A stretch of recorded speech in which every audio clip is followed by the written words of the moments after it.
So welcome back to the Windy video guys and my YouTube channel guys. Today friends we are going to talk about guys how can we increase phone sleep time in our Poco phone. Guys, you want to increase guys your phone sleep time setting. So man, how can you increase today? I will show you in this video guys how to increase phone sleep time. So before starting video fan, first of all go and subscribe the channel guys. So means now let's see how can we increase phone sleep time. So first of all guys we will turn on our phone setting. After on phone setting, guys, scroll it friends. You can see this type of setting in your Poco phone. So you will have to click on guys your display and lock screen setting. Guys, tap here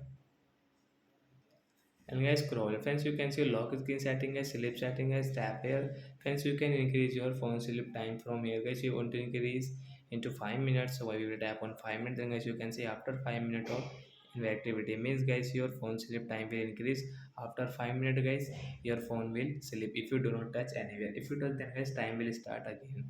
So like that guys you can increase your phone sleep time. So that's it guys, thanks for watching the video, bye guys.